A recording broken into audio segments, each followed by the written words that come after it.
Yo, what is up, boys? I'm your boy Nick with Pick My Today we're going to be going over the final picks for UFC Vegas 87. We got 11 total fights on this card, and I cannot wait for it. This card is going to be streaming during the day. I think it starts like 10 a.m. in the morning. So I absolutely cannot wait for it. Make sure you guys set your alarm clocks early because you don't want to miss this card. We got some decent fights on this card. We got Muhammad Mokaev, we got Vitor Pertino, we got some Gaziev coming back in the second UFC fight, so it's not going to be that terrible, I think. Probably a decent fight night card. And then we're going to be looking at the face-offs. I just watched the Wayne show, so I got all the Wayne's, what weight the fighters weighed in at. I have all the information here, so we're going to be going over. We're gonna be looking at each of these fighters next to each other, see how big they look next to each other, and then we're going to be taking the method of victory and who's going to win. So let's get into it, guys. First fight on the card is going to be Abdul-Kareem Al-Selwady taking on Loik Radzhabov.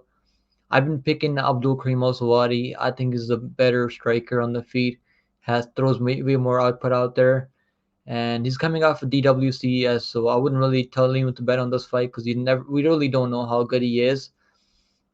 I think he's good enough to beat Loik Radzhabov. I mean, Loik Radzhabov is a wrestler. Uh, took Esteban Rodriguez down 11 times. Then he just got kind of ran through by Matus Rebetsky. But we know Matus Rebetsky is the real deal. We know there's no shame losing to Matus Rebetsky. I think Matus Rebetsky is going to be a problem at 155 for some other guys outside the rankings. And there's really no shame losing to Matus Rebetsky. He kind of got his leg chopped up in that fight and got knocked out with the left hook. I mean, he just really didn't have an answer for Matus Rebetsky striking. This is a step down for him, I think. Abdul-Kareem Al-Selwady is very well rounded. He used to grapple. He's known as a grappler outside the UFC. He would take guys down and grapple them, get into full mount, rain some nasty ground and pound, get that TKO stoppage due to ground and pound. But he's got some power on the feet too. But I don't think he's gonna be able to knock out Loik Radzhabov. I could see like a late TKO if Loik Radzhabov was really tired in the late second, third round. But I think it's gonna go the distance. I like the over 2.5 rounds here. Over 2.5, honestly, not that terrible. And I mean, when we look at the scales, I mean, honestly, like there's not a big size difference between the two at the face off. I mean, I was like maybe Loik Radzhabov will be much bigger, but honestly, like looking at the scales, like there's not a much big size difference. I mean, Loik Radzhabov is a little bit taller. I think he's got a reach advantage over him by a bit. So I think he's gonna reach. He's gonna have no. They both have 69-inch reach, I guess.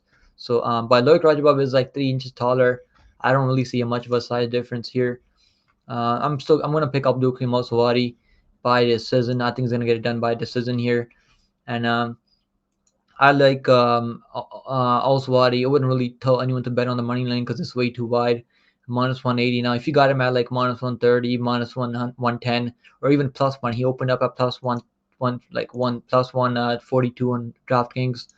If you got him at plus money, I mean you beat a ton of line movement out there. But 2-1, I mean he's making his debut here. He should definitely win. I think he's the better, well-rounded fighter here. I like the over 2.5, minus 165 for over 2.5. And I like, or you can do also Adi by decision plus 175. Honestly, not that terrible, but I'm just gonna stay away myself. I'm just gonna see how these guys look on the scales.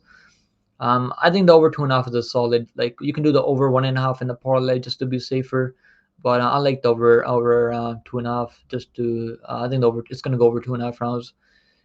Yeah. I think they're both gonna be respecting each other's power on the feet. Yeah, I like this fight to go over 2.5 rounds here. All right, guys, let's talk about the next one. We got next fight is gonna be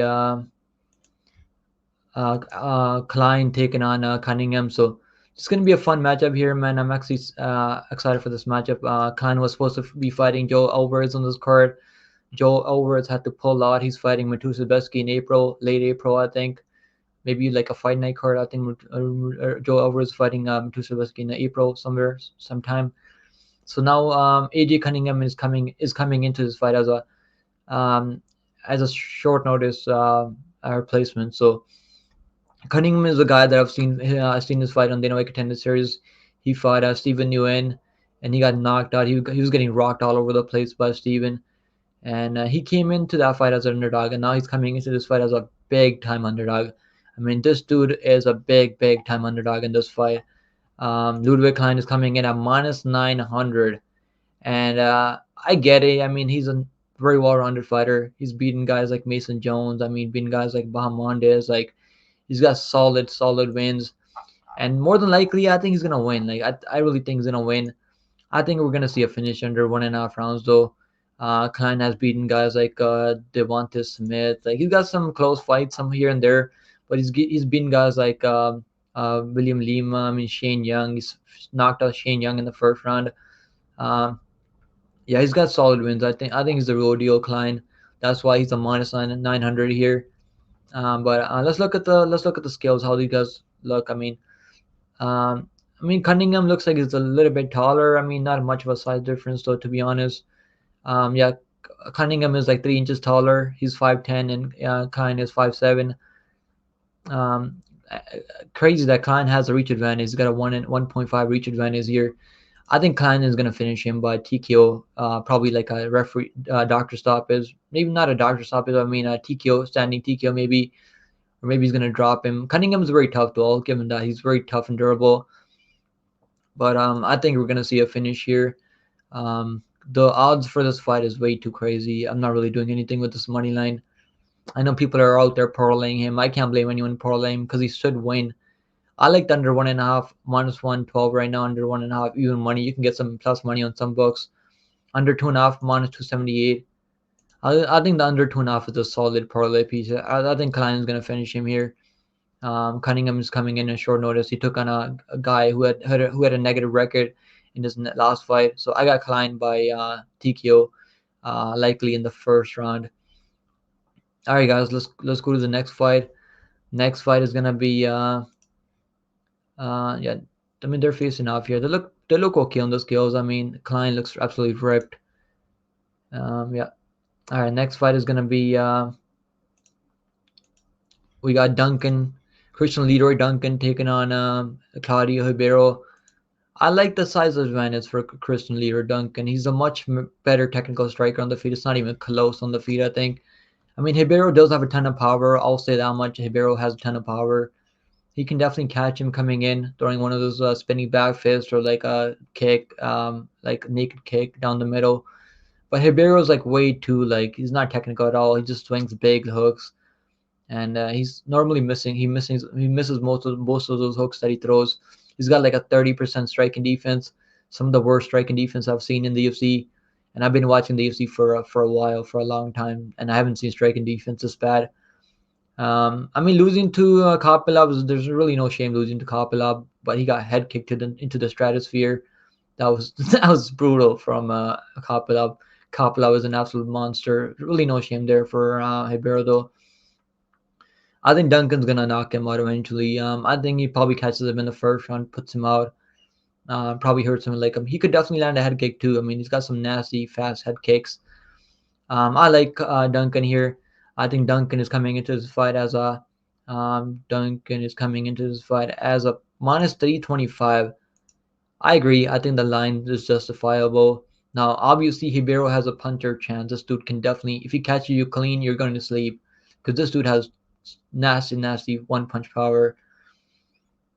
But I like the size difference for Leroy Duncan. I think he's going to get it done. I think it's a solid parlay piece here. I liked under 1.5, even money under 1.5. I liked under 1.5 here. Under 2.5, minus 286. Honestly, not that terrible. Fight doesn't go the distance, minus 360. I think this is a solid parlay piece too. I like Duncan by decision. Duncan by knockout is I can't really find it anywhere. Duncan inside the distance is minus 150. Duncan by TKO is minus 110, even money. You might as well just parlay the money line and then betting an even money prop. What if he goes out there, club and subs him or something? But he's got the reach and height to do it. I mean, but I think he's gonna knock him out eventually. Knockout. I like the knockout here. All right, guys, let's move on to the next fight. Next fight is gonna be Aiemann Zahabi taking on Javid Basharat. Now let's look at the next fight, guys. So Javid Basharat is a big time favorite. He's probably the biggest parlay piece on the card. And I get it. I think it makes sense. I mean, I think his line was minus 470 when I gave it out to you guys when I gave my parlay of the week. And Javid Basra is in the parlay of the week. I think he's gonna get this done. I like um I like I like the value in Javid Basra. I mean, now it's way too wide. It's like almost doubled now in the last 2 years. I mean, the last 2 days. But yeah, I think Javid Basra gets this done. I mean, there's a reason he's minus 900. I like the size advantage for Javid Basra. Aiemann Zahabi is way too low volume, doesn't throw enough output out there. Um, I mean, his brother is Faris Zahabi, who's a coach of George St. Pierre. So he's been in the MMA game for a long time. He's grown up in around really good fighters. So, but I don't think he's knocking out Basra. Basra's way too well rounded. I like Basra here. I think Basra gets it done by like a decision. I know some people think he might be able to finish him. He might catch him in like a submission late. I could see like a late submission. But I think over 2.5 should be solid here. Basra doesn't really take a lot of risks out there. He's willing to just outpoint you, and he's very good at outpointing people. So I like Basra. I think Basra's gonna win. He's minus 800. I mean, not a hot take that I'm picking him to win here. Over 1.5, minus 530. I mean, you can definitely throw that in a parlay for sure. But I like the over 2.5, minus 225 for over 2.5. I think the over 2.5 is solid. Basra by decision is that's what I'm picking. I'm picking Basra by decision here, minus 165. You can get minus 135 on FanDuel too. Basra by decision. Honestly, not terrible for a guy who's minus 900 or minus 800 on the money line. Yeah, I think Basra gets it done by decision here. All right, guys. Next up, we got Vinicius Oliveira taking on Sopaj, and this is a fun matchup, man. I actually like this matchup. I think this is gonna be a fun matchup. Now, Vinicius Oliveira was supposed to be fighting Enis Gamori, a French kickboxer. Enis Gamori had a undisclosed injury or something. I don't really know what happened with him, but now they're bringing Bernardo Sopaj in as a short notice replacement. He had a fight coming up in a couple of weeks, so he's been preparing for another fight. He was definitely in shape though, I guess. So I know a lot of people are on Sopaj here. Is probably the most favorite underdog this week. But I think when he's Oliveira, if he stays calm and doesn't get over jealous, I think he should be able to get this done, man. I was way more confident in him to beat Eunice Gamuri as my lock of the week. But I'm gonna rock with Vinicius Oliveira. It's even basically even money right now. I mean, minus 120 for Oliveira, minus plus 100 for Bernardo Sopaj. I like Vinicius Oliveira here. I think Vinicius Oliveira gets it done. I like the size difference for Vinicius Oliveira. Now, what I will say about Vinicius Oliveira is that he can definitely get over Joe's, overthrow his hooks, and leave his chin up in the middle. And Sopaj is tough, man. This dude, he's never been knocked out, but he's never fought a UFC level fighter before. I guess we're gonna find out how good Sopaj really is. But I think Vinicius Oliveira gets it done, and they're chirping at each other back and forth. The Sopaj was saying he's gonna knock him out. I guess we're gonna find out. We're gonna find out tomorrow what happens, and I cannot wait for it, man. It's gonna be a really good matchup. Oliver making his debut off Contender Series, and they're bringing Sopaj off the regional MMA. So it's gonna be a fun matchup. Sopaj is homeboys with Hamza Chimaev, so probably that's why he's got a lot of hype on him. But he's a technical striker. He's got good power on the feet, good chin, solid chin. I've seen him get dropped before, but he's got a good recovery. But I think Vinicius Oliveira has more power on the feet, fought the better competition, beating the much better guys. And I'm gonna rock with Vinicius Oliveira here. I think he gets it done by is he gonna be the first one to knock out Sopaj? I'm picking Oliveira by knockout because he's a very aggressive guy. He's got a very aggressive style, and he goes for the knockout each and every time. I think he might be able to find a knockout eventually, maybe like late second on TKO. But I hope he doesn't put himself in danger looking for that knockout because he can definitely get knocked out. We've seen him get knocked out before. Worried about the chin, but it's an even money fight. I mean, this is a even money fight now. Minus 130 for Oliveira. But let's see what happens. We're gonna find out tomorrow, I guess. All right, guys. Next fight we got Eryk, your boy Anders taking on Jamie Pickett. It's gonna be a fun matchup. I like this matchup. I mean, this is gonna be a good matchup. Pickett looks much taller than him. I think Andrew's gonna have the power advantage, the wrestling advantage, the cardio advantage. He's gonna be throwing way more output out there. He's way more hungry than Pickett. Pickett just doesn't he just take too many pictures out there. Doesn't throw enough output out there. He's like Aiemann Jahabi. I mean, he's basically like Aiemann Jahabi. At least Aiemann Jahabi can knock people out. Pickett just doesn't want to do anything out there. He's just coming to. He's basically coming to show up. That's basically what Pickett does. Show up for a paycheck. I mean, that's what he's been doing for the last couple of fights. I mean, we can give him a pass for that Bo Nickel fight. That is what it is. I mean, that's a tough fight for anyone. But losing to Jordan Wright by knockout, getting knocked up by like all these other low level guys. I mean, come on, like you can't be getting knocked out by Jordan Wright, man. Jordan Wright has good power, but he's a very low level fighter. He's got a record of 13-10 now. He's been submitted 4 times. I could see like Anders submission here, because I think Anders will be able to get the takedown and maybe like throw some ground and pound. Dennis Lulin knocked him out too in the second round. I'm gonna say Anders knocks him out with the ground and pound, maybe late second on knockout. I could see. I hope he knocks him out because he's way better than Pickett. I mean, he's way more hungry than Pickett. He should be able to get it done. Way more athletic than Pickett. And his last fight was actually decent, man. He fought Marc-Andre Barrio, who throws a ton of volume out there. And that was a decent fight. He caught Marc-Andre Barrio with some good punches. And one thing I like about Andrews is he doesn't stop. Like, he's going to walk you down the whole time. He's going to be throwing big hooks. Not personally, I'm not really a guy that's going to trust Andrews at this line, minus 500. For Andrews, this is criminal. Against anyone in the UFC, to be honest. I mean, if we're being honest, Andrews minus 520. I wasn't going to trust him at minus 330 or minus 300 when I saw him at minus 330. But he opened up at minus 125. The lines opened up close for a reason. You never know what's going to happen in this fight. The books aren't dumb that they're opening Anders at minus 125. But I get it. A lot of people have Anders in parlay. He should be able to get this done. I'm pretty confident in him to get it done.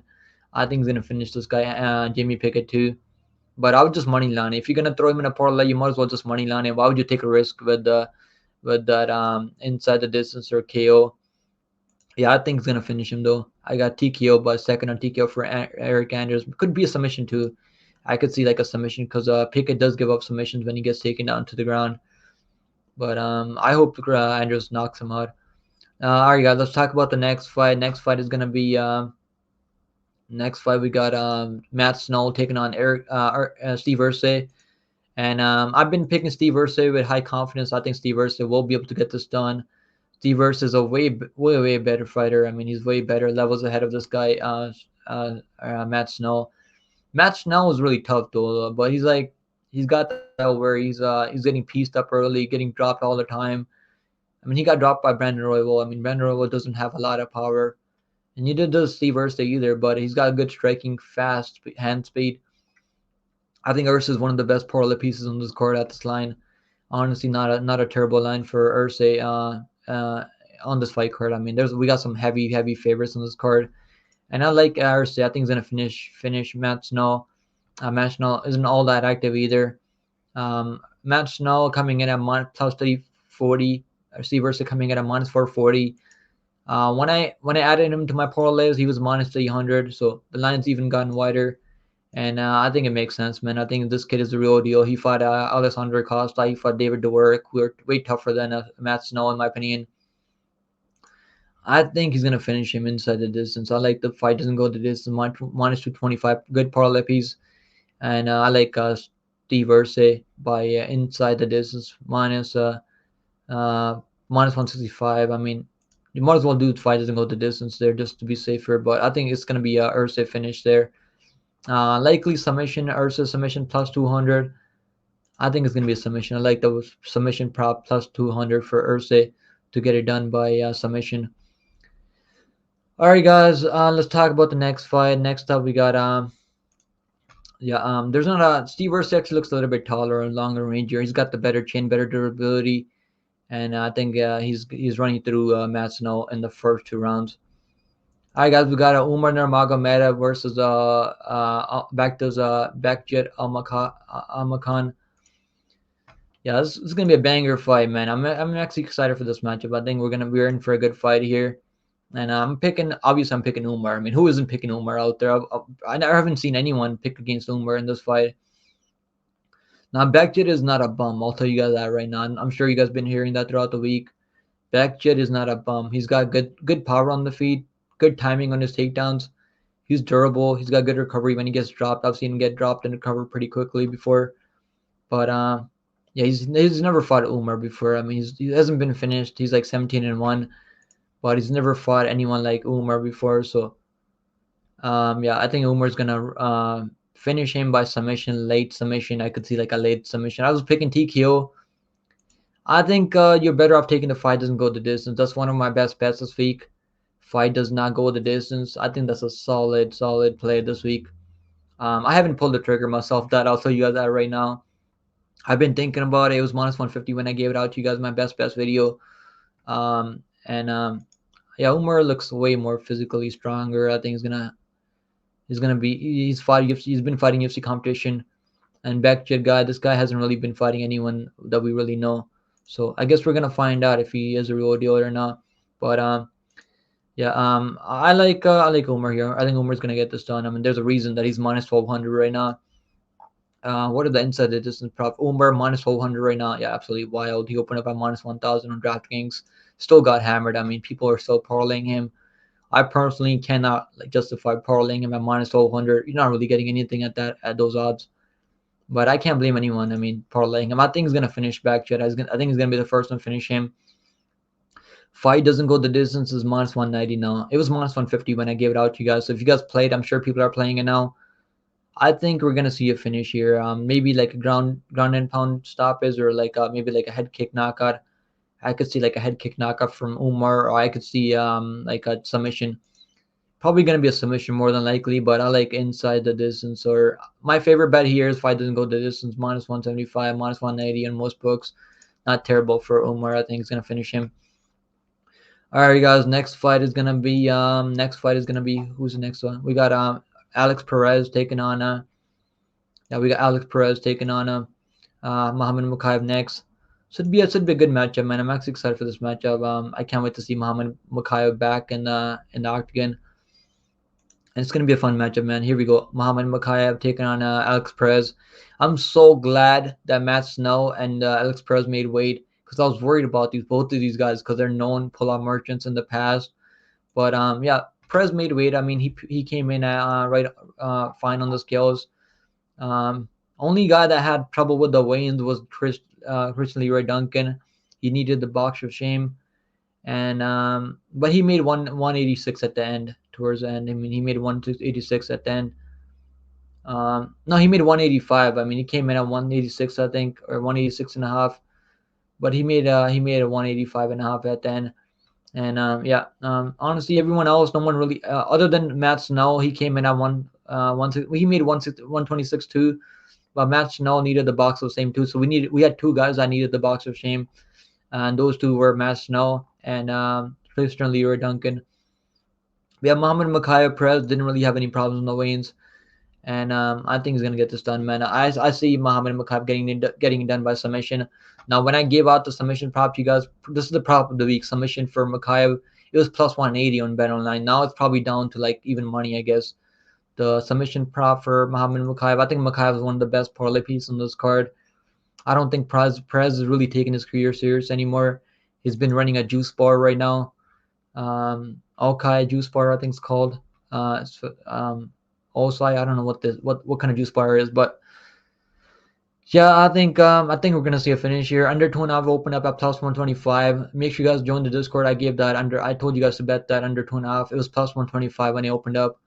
Now it's down to minus 125, minus 117. I'm glad I gave that under 2.5 to you guys in plus money at plus 125.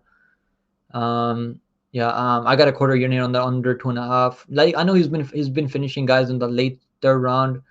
I think he's gonna finish Perez in the first like 2 rounds, though. To be honest, fight doesn't go the distance is minus 165. I think that's a solid parlay piece.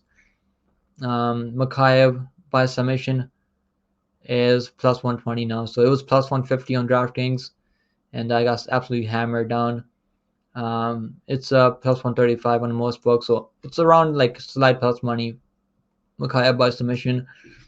And that's our prop of the week. Mokaev by submission. I think it's getting the submission, and I think his money line is solid for parlays.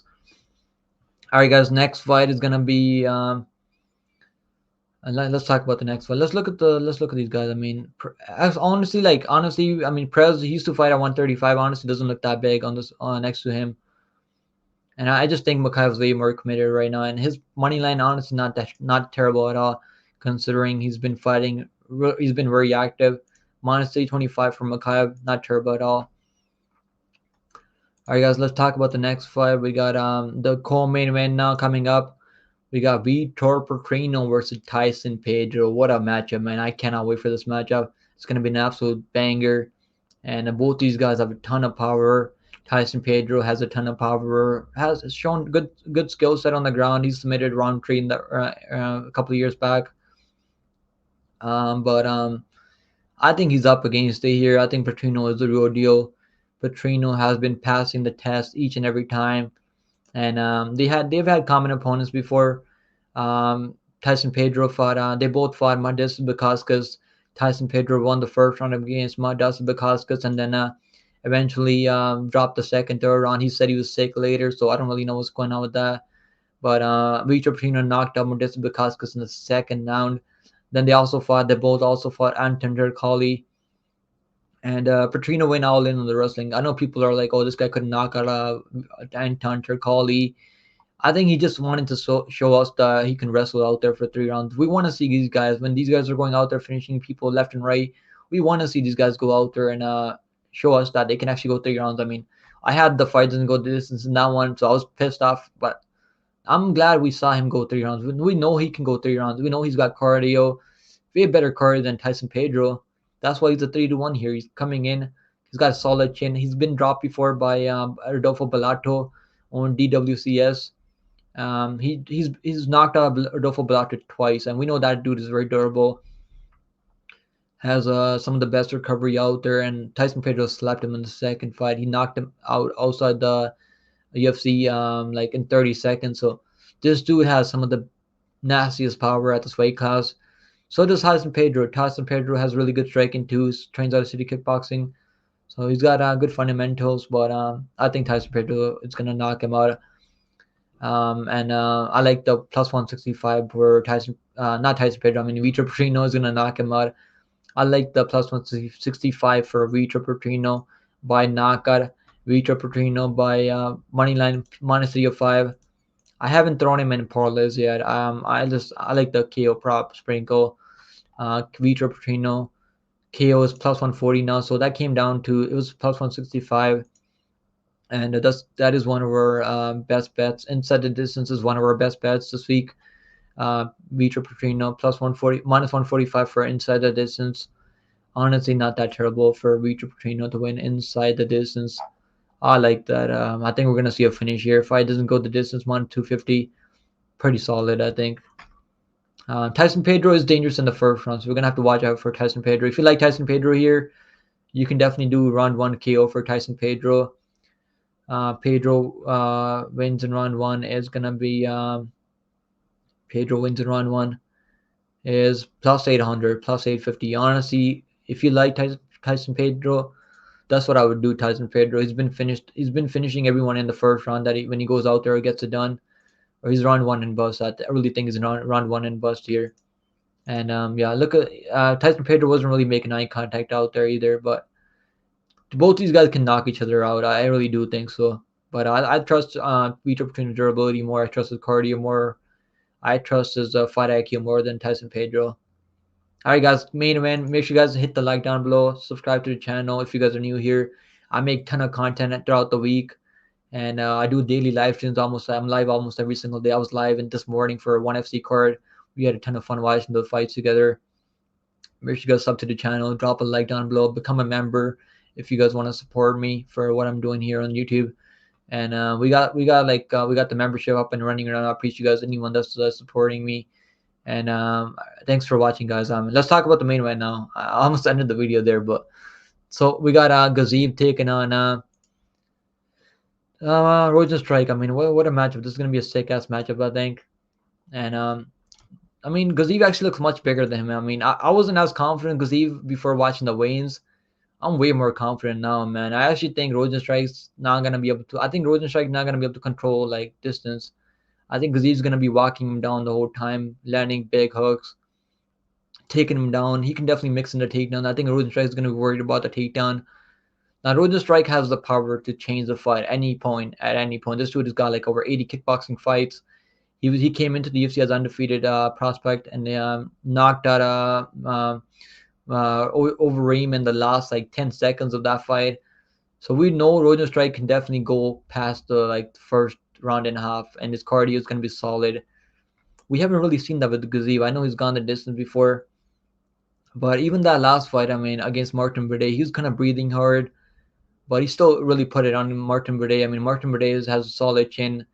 That was a standing TKO. I think if he lands those big bombs that he's landing on Martin Buday, I think he's gonna knock Rozenstruik.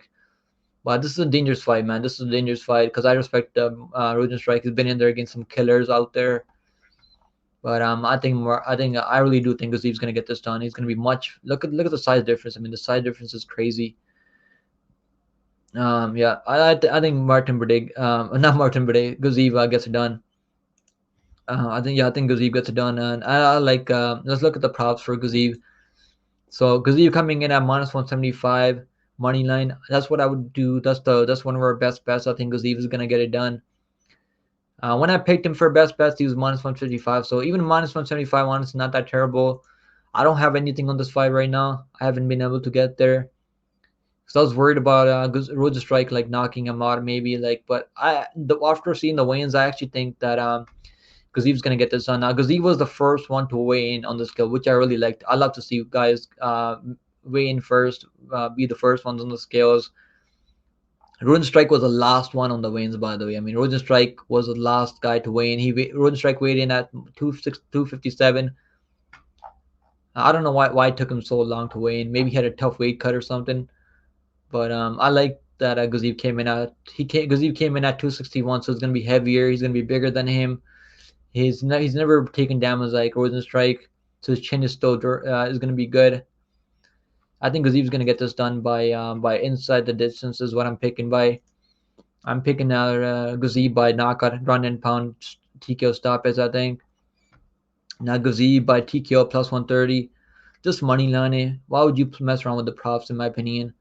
Under 3.5 rounds, minus 770. I think we're gonna see a finish. Under 2.5 rounds, minus 435. I think that's a good parlay piece there. Yeah, I think we're gonna see a finish here in the first like 2 rounds. I think Gaziev gonna be able to get it done, either by submission or either by knockout. I think he's gonna get it done by submission. No, I mean knockout, TKO ground and pound. Maybe like he's gonna knock him out on the feet. If he knocks him out on the feet, that's gonna be super impressive from Gaziev. But I really think he's gonna get this done, guys. Once again, guys, make sure you guys hit the like down below, subscribe to the channel, and I appreciate you guys watching the video, guys. I'm gonna be taking it easy now. I'll be live during the night today, so make sure you guys come hang out with me later, and let me know what you guys think about my final picks video. Let me know if you guys agree or disagree with my final picks. Drop your parlays in the comments. I love hearing back from you guys, and if you guys need to talk to me, just hit me up on Instagram or Twitter. I will link it down below on this video. And yeah, I appreciate you guys watching. I'll take it easy. Good luck on all your plays this weekend. And I'll see you guys in the next one. Later.